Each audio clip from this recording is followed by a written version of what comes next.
You know, some of these new products that I have the privilege of testing, just incredible.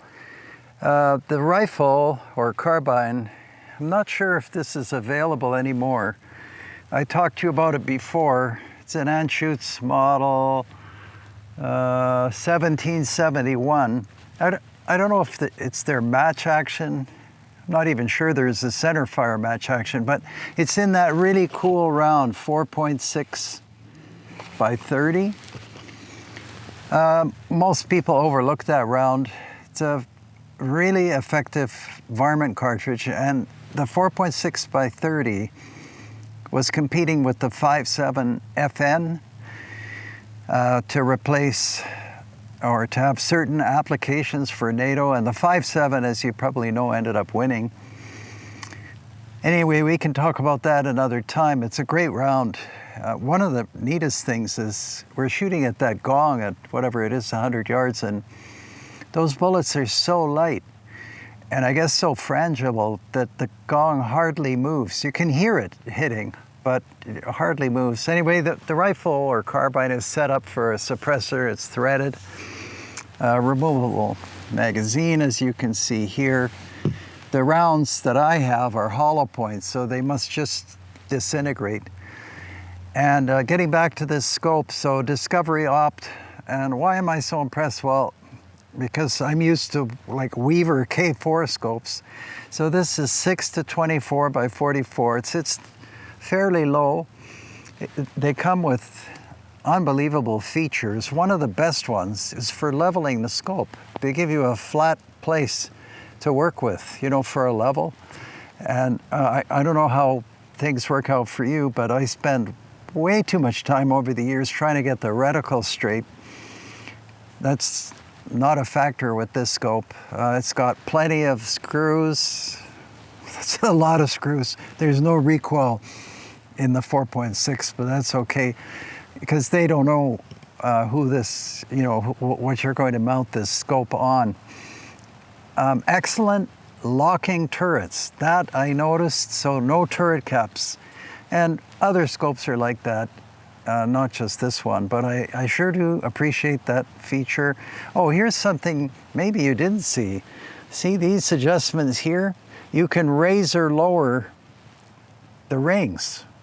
I thought that's a fantastic idea because sometimes the new scopes are giant and the bolt won't clear, but not so with this setup. You can lift or lower, and it's all calibrated there. You won't see it, but the measurements are all there.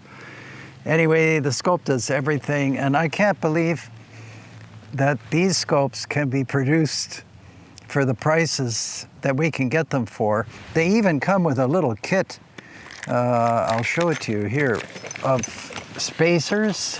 So it was originally set up like for a 1 inch, I guess. I guess those are the 1 inch ones.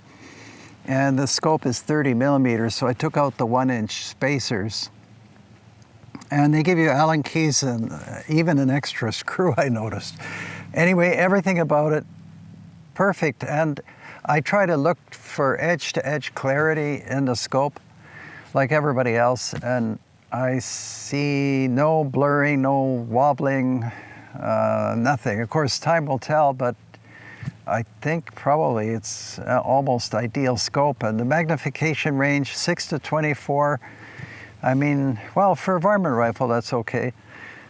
Maybe, you know, there's nothing wrong with 2 by 10 or 3 by 14 or whatever, but there are so many scopes, and of course the eyepiece focuses as well. So yeah, it does everything, and aside from everything else, it kind of has that cool, modern, military look to it, which a lot of people like. And anyhow, I thought I'd just show you that.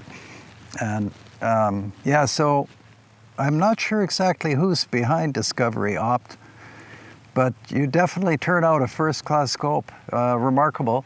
And what we'll do is we'll pause now. It's not going to be exciting, but we'll shoot the 4.6. It has a kind of a neat report to it, different from most other cartridges. And hitting is no problem.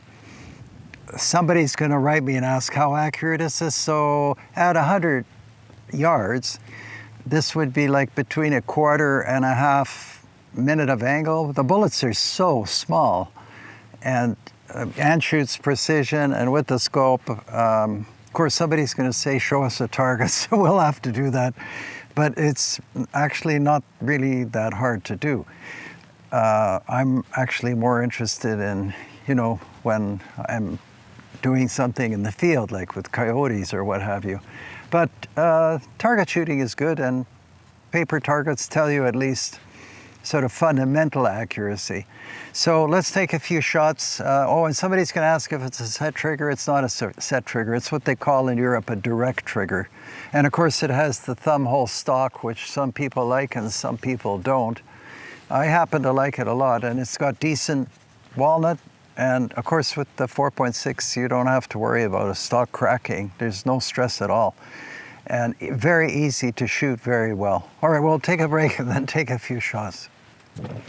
Okay, so 4.6 by 30. The round was developed by Heckler and Koch, German round, H&K to you probably. And the gong is way over there. Again, you won't see much of a reaction, but you might hear something. I don't hear anything because I have the hearing protection, so here we go.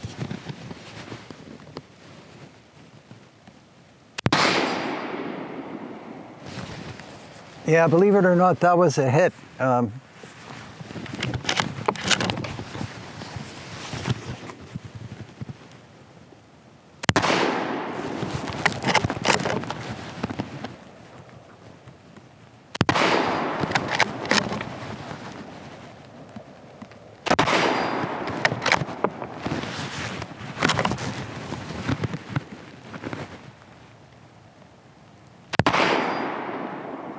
Well, we got it moving a little bit there. I should keep shooting. We'll come out again with this rifle. It's actually shockingly capable. The accuracy kind of out of this world, even for someone like me, or especially for someone like me. And the Discovery opt scope, I would have to say highly recommended if you want to do this kind of shooting. Actually, we could shoot almost, well, we'll run out of ballistics sooner than we'll run out of visibility with the scope.